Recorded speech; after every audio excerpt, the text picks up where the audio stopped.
शुरू करा दे भाइयों, दोस्तों, जैसा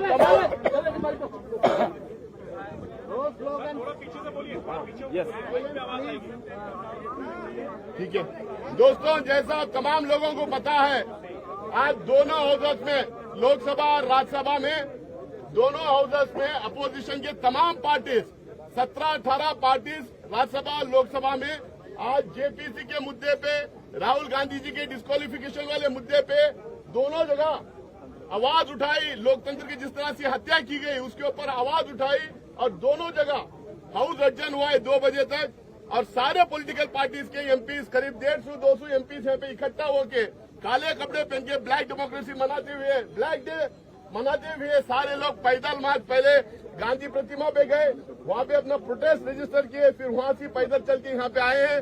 तमाम पार्टीज के लीडर्स, फ्लोर लीडर जो यहाँ मौजूद हैं, वो अपनी अपनी बात आपके सामने रखेंगे। शांति से आप तमाम लोग अपनी बात, लीडर की बात सुनिए। अगर कोई सवाल भी है तो सवाल भी हम लेंगे। पहले हम शुरुआत करेंगे इंडियन नेशनल कांग्रेस के प्रेसिडेंट और एलओपी श्री मल्लिकार्जुन खड़गे साहब अपनी बात रखेंगे। सभी पार्टी के वरिष्ठ नेतागण और मीडिया के मेरे दोस्तों और पार्लियामेंट के सभी सदस्यों मित्रों, पहला तो मैं सभी पार्टी के नेताओं को, जो हमारे फ्लोर लीडर्स हैं लोकसभा में, राज्यसभा में, और इम्पोर्टेंट लीडर्स भी जो है, उनका मैं शुक्रिया अदा करता हूं, धन्यवाद देता हूं कि उन्होंने कल जोरदार तरीके से हमारा समर्थन किया। राहुल गांधी जी का जो डिफेमेशन केस में डिस्क्वालीफाई जो हमारे स्पीकर ने किया था, उसके बारे में डेमोक्रेसी की हालत देश में क्या है, किस ढंग से चल रही है, इसके लिए वो सभी पार्टी चिंतित है। और उन्होंने राहुल गांधी जी के इसके लिए सभी लोग ने डिफेंड करके और उनके बारे में अपनी बात जो बताई, इसलिए मैं उनको पुनः यहाँ पर धन्यवाद देना चाहता हूँ, उनका शुक्रिया अदा करना चाहता हूँ। भाइयों, दूसरी चीज ये है कि आज हम काले कपड़े के ड्रेस में क्यों आए कि ये नहीं कि किसी को बताने के लिए नहीं, हम ये दिखाना चाहते हैं कि इस देश में डेमोक्रेसी को मोदी जी एक एक करके खत्म कर रहे हैं। एक तो पहले ऑटोनोमस बॉडीज को खत्म करते हुए आए, दूसरी तरह जो कानूनी तहत लोग चुनाव में जीत के आए, उनको डरा धमका के उन्होंने हर जगह अपनी सरकार बनाने में गए। तीसरी बात, जो लोग झुकते नहीं उनको झुकाने के लिए ईडी का इस्तेमाल, सीबीआई का इस्तेमाल उन्होंने किया और कर रहे हैं भी। और हर एक चीज को ऑथेंटिसिटी पूछते हैं पार्लियामेंट में और राज्यसभा में। और जो ऑथेंटिक तरीके से हमने ये कहा कि देखिए, ये जेपीसी का मामला है, सभी लोग डिमांड कर रहे हैं, जो व्यक्ति अदानी जिसकी संपत्ति पहले 3,000 करोड़ थी, उसके बाद उसकी संपत्ति 50,000 करोड़ बन गई, फिर उसके बाद उसकी संपत्ति 2 लाख करोड़ बन गई, लेकिन 2.5 साल में उसकी संपत्ति 12 लाख करोड़ बन गई। ये कैसा बना? इसके लिए राहुल गांधी जी ने पार्लियामेंट में चंद प्रश्न पूछे। पहला प्रश्न तो ये पूछा कि मोदी जी, अदानी के प्लान में आप आए थे, ये आपके और उनके रिश्ते क्या है? दूसरा प्रश्न इनका था कि जो अदानी इतना छोटा इंडस्ट्रियलिस्ट है, उसको इतना बड़ा आपने किया, इसका कारण क्या है? और तीसरा, आप फॉरेन कंट्री जब जा रहे हैं, दूसरे मुल्कों पे जब जाते हैं, उनको प्लेन में लेके जाते हैं, कितने बार लेके गए। चौथा प्रश्न ये था कि आप जहां जहां जाते हो उसी वक्त वो भी वहां पर आके मिलते हैं, उसका कारण क्या है। और पांचवी बात यह है कि जब आप वहां पर जाते हैं, वहां के प्राइम मिनिस्टर्स, वहां के फॉरेन मिनिस्टर्स, वहां के कैपिटलिस्ट लोगों के साथ मिलवाते हो, ये क्या बात है। इन चीजों को आप उत्तर दे दो। और छोटे से समय पे एक आदमी इतना पैसा कमा सकता है, जब देश में 50% लोग अभी भी उनकी इनकम केवल गरीबी रेखा के नीचे है।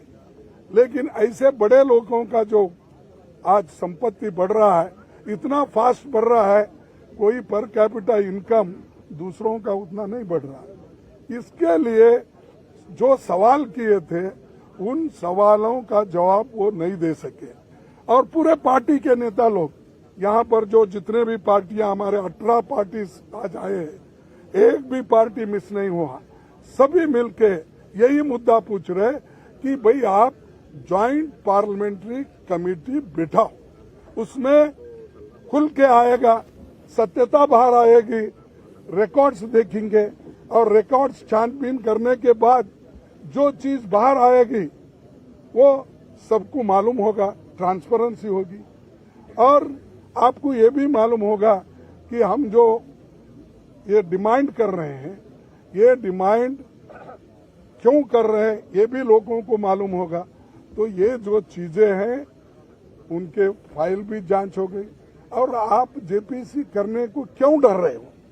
आपका तो मेजॉरिटी है, 2/3 मेजॉरिटी है, बहुमत है। हम तो अल्पमत में हैं। और मेंबर्स जो बनेंगे ज्वाइंट पार्लियामेंट्री कमेटी के, वो तुम्हारे ज्यादा बनेंगे, बीजेपी के ज्यादा बनेंगे, या तुम्हारे दोस्तों को मिला के और ज्यादा हो जाएंगे। तो डर क्यों बात है? किस बात से डर रहे हो? इसका मतलब है कि दाल में कुछ काला है, इसीलिए वो डर रहे हैं। और जो लोग डरते हैं कभी ना कभी मरते भी हैं। तो इसीलिए आज हम एकता दिखाने के लिए सभी लोग एक आए हैं। और जो खासकर राहुल गांधी जी के ऊपर इतना अन्याय हुआ कि जो उनके ऊपर केस डाला गया वो मेरे स्टेट का है, कोलार का है। और कोलार में जो उन्होंने चुनावी भाषण में बात की थी, उसको लेकर आप गुजरात में, सूरत में केस डालते हो। अरे the offence occurred at Kolar in Karnataka, but you have registered the case in Surat, outside the jurisdiction, and Gujarat. क्यों? Because you wanted the favorable government. There is a Gujarat government, and you want to use the police. You want to use, I can't say judiciary, but you want to use for your purpose to defame Rahul Gandhi ji. That's why you people transferred the case there. Therefore, I am telling, ये कुछ सांठ गांठ दोनों की है। वो सांठ गांठ क्या है ये बाहर आएगा। तो इसीलिए आज जो एक काला दिन है डेमोक्रेसी में, black day, such things never happened earlier. For small things, defamation case not exceeding 2 years, that sentence says, but not exceeding. Not exceeding means 2 साल 1 मिनट भी अगर हो गया वो डिस्क्वालीफाई कर सकते हैं। 2 साल 1 दिन भी हो गया आप कर सकते हैं। नॉट एक्सीडिंग मीन्स ये 2 साल तो नहीं हुए, लेकिन फिर भी ऐसा तरातुरी गड़बड़ी में हमारे गवर्नमेंट, बीजेपी की गवर्नमेंट, मोदी सरकार स्पीकर को बोल के मिनटों में, लाइटनिंग स्पीड में उनको डिस्क्वालीफाई कर दिया। क्योंकि वो पार्लियामेंट में नहीं बोलना, उनका मुंह बंद करना, अदानी के बारे में आवाज नहीं उठाना। और ये सारी चीजें कब हो गई कि जब अदानी के खिलाफ राहुल गांधी जब बोलने लगे, आवाज उठाने लगे, तब ये मोदी गवर्नमेंट डर गई।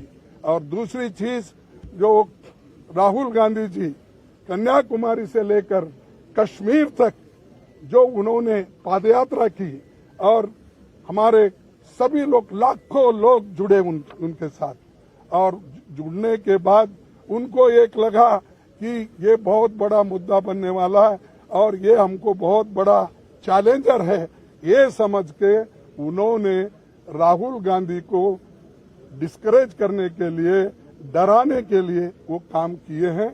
हम ना डरेंगे, राहुल गांधी जी नहीं डरेंगे, और अपोजिशन पार्टी को आप दबाने की कितनी भी कोशिश करेंगे, अपोजिशन पार्टी डरेगी नहीं, दबेगी नहीं, झुकेगी नहीं। तो ये हमारा इरादा है और इसको आगे भी हम चलाने के लिए कोशिश कर रहे हैं। सब लोग मिलके भी हम एक आगे कैसा मुहिम करना, इसके लिए भी हम पूरी कोशिश करेंगे और फिर आपके पास आएंगे।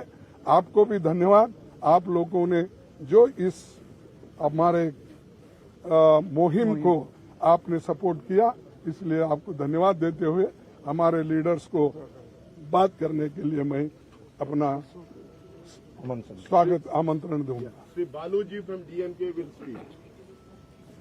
As Mr. Kagaj just now said, it is a black day for the democracy. As you all know, the last leg of budget session, not even a single member was asked to...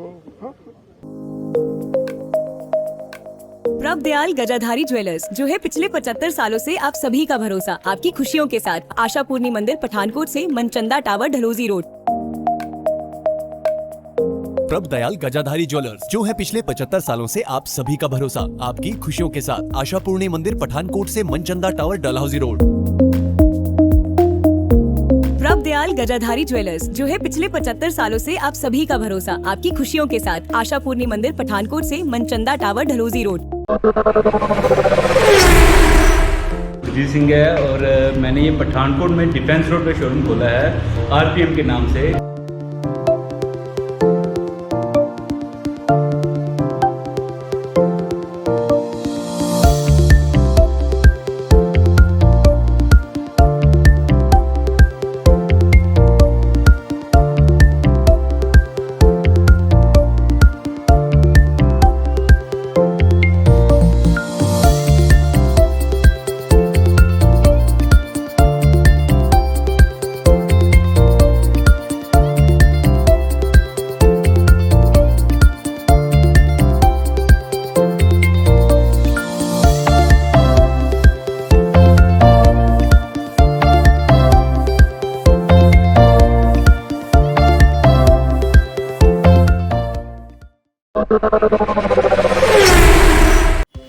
We at St. Thomas Senior Secondary School offer supportive and inspirational environment for young inquiring minds to learn and grow with us. Our passion for learning means we achieve more than outstanding results. We strive to build confident and creative thinkers and aim at delivering an education that is truly relevant to their future.